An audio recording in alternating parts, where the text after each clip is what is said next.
Bonsoir.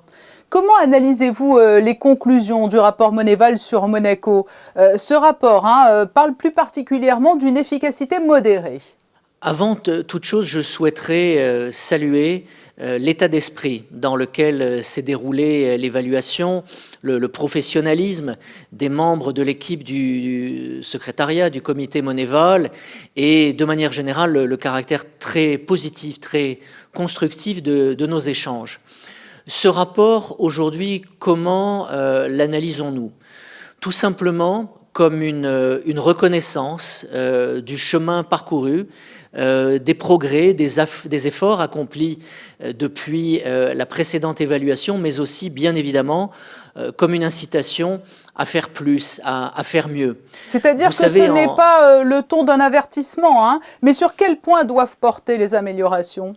Les améliorations porteront essentiellement sur nos process, nos procédures, sur un certain nombre de données statistiques, sur notre capacité à étoffer nos dispositifs, à embaucher davantage de personnes, à, comme on le dit, prioriser davantage nos actions et que l'effectivité de notre dispositif, la qualité de nos équipes soit davantage mise en avant dans le contexte de ces standards internationaux qui progressent sans cesse et qui font que nous devons sans cesse nous adapter.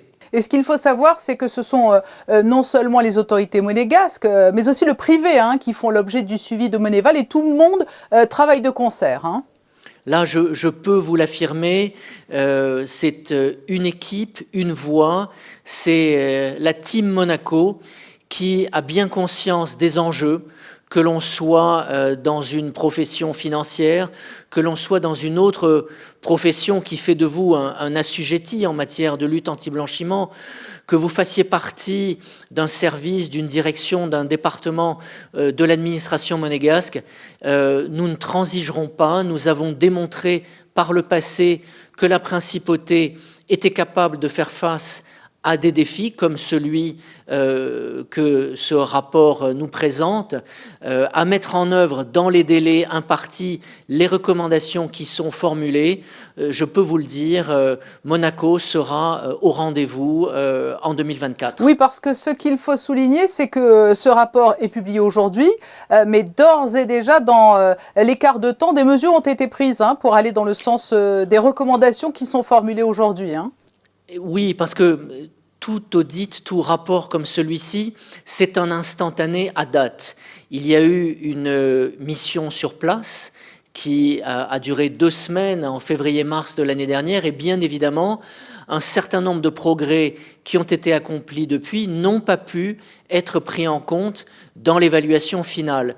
Mais vous le savez comme moi, et notamment grâce à l'implication très forte des élus du Conseil national, que je tiens à remercier et à saluer ce soir, des textes de loi très importants ont fait l'objet d'un vote au dernier trimestre de l'année 2022, notamment sur des sujets comme l'entraide internationale, comme les saisies et confiscations.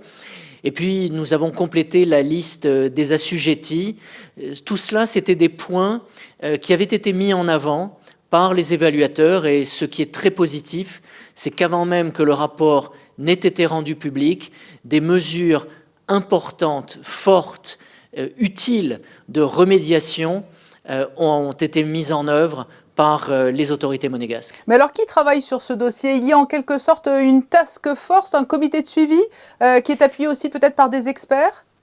Voilà, aujourd'hui, ce qui importe, c'est qu'avec l'assistance de ces experts et tous ensemble au sein de ce comité de suivi, nous définissions des priorités, nous ayons des objectifs clairs, nous ayons des délais dans lesquels un certain nombre d'améliorations à nos textes de loi, à nos textes réglementaires, à la manière dont nous travaillons, à une plus grande efficacité de nos dispositifs, bien que tout cela soit mis en œuvre dans des délais brefs, avec la capacité pour nous, dès la fin de l'année 2023 et le début de l'année prochaine, de démontrer la prise en compte des recommandations, mais surtout la mise en œuvre de mesures parfois simples, mais toujours efficaces et nécessaires à l'amélioration de notre système global de lutte contre le blanchiment de capitaux, le financement des terrorismes, la mise en œuvre de sanctions, des condamnations, là encore, des résultats forts, positifs et tangibles qui pourront être pris en compte par ceux qui, le moment venu, jugeront de la qualité de notre travail. Alors, vous avez mentionné une échéance. Pour rappel, comment opère Moneval? Nous repartons là sur une période d'évaluation d'1 an?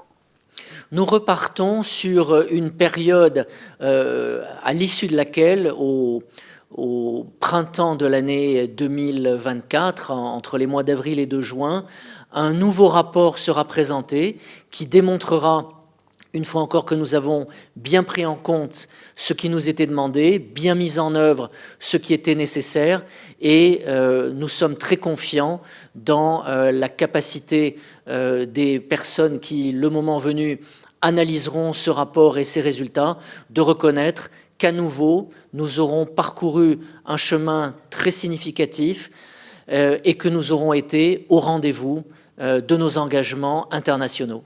Oui, et puis en conclusion, peut-être pour être juste et complet, nous avons mentionné effectivement les recommandations de ce rapport, mais il est important aussi de préciser que le rapport reconnaît les progrès significatifs et les efforts déployés par les autorités monégasques. Exactement. Ce qui compte, c'est la tendance, c'est la dynamique. C'est véritablement la prise en compte par tous les services, par le secteur public, par le secteur privé, que nous sommes perfectibles, mais c'est aussi une source de satisfaction que les progrès qui ont été accomplis et les résultats qui ont été obtenus soient salués par le communiqué du comité Moneval ce matin.